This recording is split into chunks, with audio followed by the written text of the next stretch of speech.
Hi friends, ನೀವೆಲ್ಲರೂ ಚೆನ್ನಾಗಿದ್ದೀರಾ ಅನ್ಕೊತೀನಿ. ನಾವೆಲ್ಲರೂ ಚೆನ್ನಾಗಿದ್ದೀವಿ. ಇದು ಸಂಡೇ ಲಾಗ್ ಆಗಿರುತ್ತೆ. ಯಾರೆಲ್ಲ ಈ ವಿಡಿಯೋ ನೋಡ್ತಾ ಇದ್ದೀರಾ ದಯವಿಟ್ಟು ಸಬ್ಸ್ಕ್ರೈಬ್ ಆಗಿ ಪೂರ್ತಿ ವಿಡಿಯೋ ನೋಡಿ ಅಂತ ರಿಕ್ವೆಸ್ಟ್ ಮಾಡ್ಕೊತಾ ಇದ್ದೀನಿ ಫ್ರೆಂಡ್ಸ್.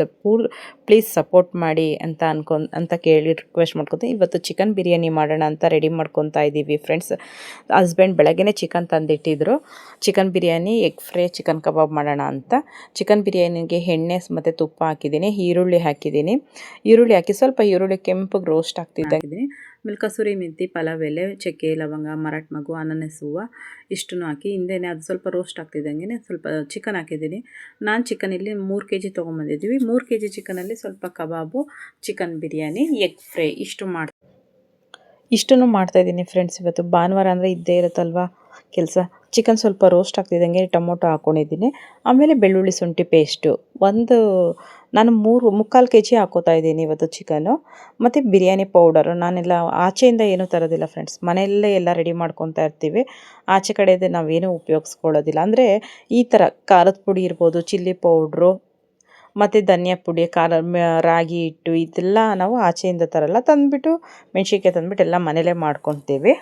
ಆಮೇಲೆ ರುಚಿಗೆ ಎಷ್ಟು ಬೇಕಷ್ಟು ಉಪ್ಪು, ನಿಂಬೆಹಣ್ಣು ಹುಳಿ ಹಿಂಡಿದ್ದೀನಿ. ಅಕ್ಕಿ ನಾನು 3/4 kg ಹಾಕ್ಕೊತಾ ಇದ್ದೀನಿ. 3/4 kg ಅಕ್ಕಿಗೆ 6 ಗ್ಲಾಸ್ ನೀರು ಹಾಕ್ಕೊಂಡಿದ್ದೀನಿ.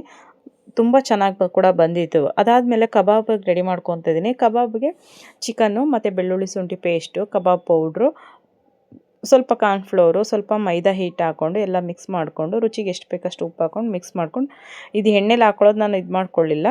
ಇನ್ನೂ ಡೀಟೇಲಾಗಿ ಬೇಕಂದರೆ ವಿಡಿಯೋ ನಿಮ್ಗೆ ಇನ್ನೊಂದು ಬೇಕಾದ್ರೆ ಮಾಡಿ ಕಳಿಸ್ತೀನಿ. ಇವತ್ತು ನನಗೆ ಭಾನುವಾರ ತುಂಬ ಕೆಲಸ ಜಾಸ್ತಿ ಇತ್ತು. ಎಗ್ ಫ್ರೈಗೆ ಎಣ್ಣೆ ಹಾಕಿದ್ದೀನಿ. ಮತ್ತು ರುಚಿಗೆ ಎಷ್ಟು ಬೇಕಷ್ಟು ಉಪ್ಪು, ಚಿಲ್ಲಿ ಪೌಡ್ರು, ಕರಿಬೇವಿನ ಸೊಪ್ಪು, ಮೊಟ್ಟೆ ಬೇಯಿಸಿಟ್ಕೊಂಡಿರೋದು ಕಟ್ ಮಾಡಿ ಇಟ್ಬಿಟ್ಟು ಮತ್ತು ಅದು 2 ಕಡೆ ರೋಸ್ಟ್ ಮಾಡಿದ್ರೆ ಅದಾಯಿತು ಫ್ರೆಂಡ್ಸ್. ಭಾನುವಾರ ಅಂದರೆ ತುಂಬ ಕೆಲಸ. ಮನೆಗೆ ಸ್ವಲ್ಪ ರೇಷನ್ ತರಬೇಕಾಗಿತ್ತು. ರೇಷನ್ ಅಂದರೆ ನಾನು ಜಾಸ್ತಿ ಒಂದೇ ಸಲ ತರೋದಿಲ್ಲ, ನೋಡ್ಕೊಂಡು ನನಗೆ ಏನೇನು ಬೇಕೋ ಅದೆಲ್ಲ ರೇಷನ್ ತರ್ತೀನಿ.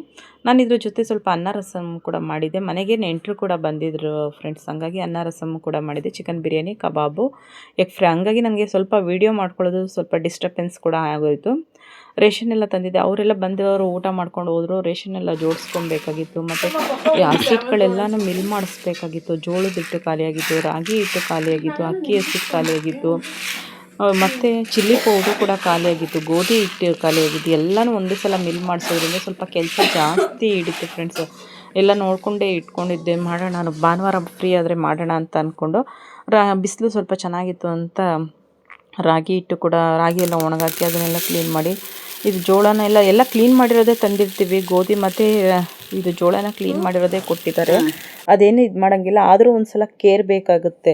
ಒಂದು ಸಲ ಕೇರಿ ಒಂದು ಸಲ ನೋಡ್ಕೊಂಬಿಟ್ರೆ ಬೆಸ್ಟು ಅಂತ ಅಂದ್ಬಿಟ್ಟು ಇದು ಮಾಡಿಕೊಂಡೆ. ಮೆಣಸಿನ್ಕಾಯಿ ಅಂತೂ ಒಂದು ಸಲ ಕ್ಲೀನ್ ಮಾಡಲೇಬೇಕಾಗುತ್ತೆ. ನಾವು ಕ್ಲೀನ್ ಮಾಡದೆ ಉಪಯೋಗಿಸೋಕ್ಕಾಗೋದಿಲ್ಲ.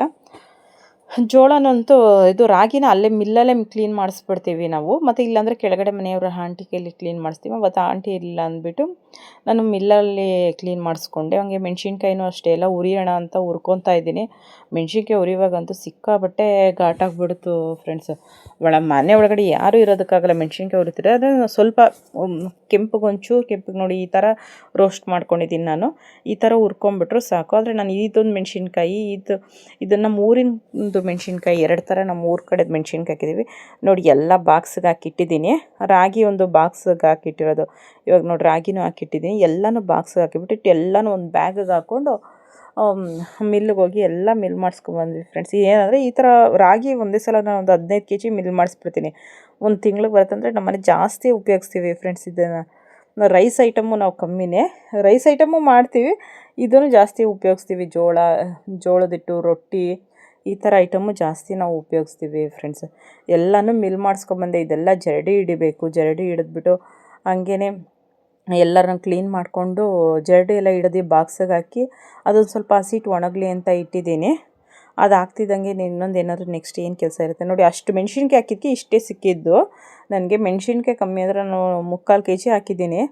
ಅಷ್ಟು ಹಾಕಿದ್ದಕ್ಕೆ ಅಷ್ಟು ನನಗೆ ಸಿಕ್ಕಿದೆ ಹಸಿಟ್ಟು. ಆದರೆ ಅಷ್ಟಿದ್ರೂ ನಮ್ಗೆ ಎಷ್ಟೋ ದಿವಸ ಆಗುತ್ತೆ. ಆಚೆಯಿಂದ ತರ್ತೀವಿ, ಒದ್ಗೋದೇ ಇಲ್ಲ ನೋಡಿ. ಎಲ್ಲ ಹಸಿಟ್ಟುಗಳು ಸುಮ್ಮನೆ ಆಚೆ ಕೆಮಿಕಲ್ಸ್ ಮಿಕ್ಸ್ ಮಾಡ್ತಾರೆ ಫ್ರೆಂಡ್ಸ್. ಅದಕ್ಕೆ ನಾನು ಎಲ್ಲನೂ ಮನೆಯಲ್ಲೇ ರೆಡಿ ಮಾಡಿ ಇಟ್ಕೊಂಡ್ಬಿಡ್ತೀವಿ.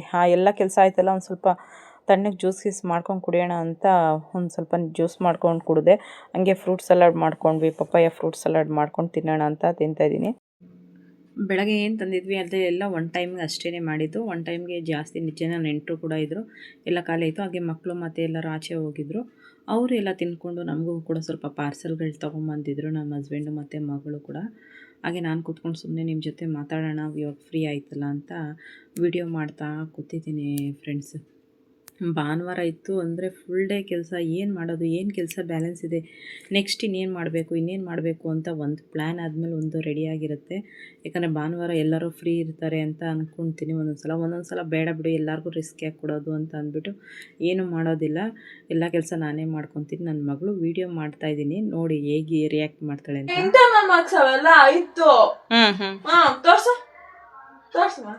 ಇಲ್ಲಿಲ್ಲ ನನ್ನ ಹತ್ರ, ನಿಮ್ಮ ಅಪ್ಪನ ಹತ್ರ ಐತೆ ಮಾರ್ಕ್ಸ್ ಕಾರ್ಡು. ಹಂಗಾದ್ರೆ 50 ತಗೊಳಂಗಿಲ್ಲ ಮಾರ್ಕ್ಸು, 40 ತಗೊಂಡ್ರು ನಡೆಯುತ್ತೈತೆ. ಇಲ್ಲ ನಿಜ ಮಾಡ್ತೀನಿ. ಅಯ್ಯೋ ನೋಡೆ ವಿಡಿಯೋ ಬೇರೆ ಮಾಡಕ್ ಹೋಗ್ತಾರೆ ಅಲ್ಲಿ. ಇಲ್ಲ ಕಣಮ್ಮ, ನನ್ನ ಫ್ರೆಂಡ್ಸ್ ನನ್ಗೆ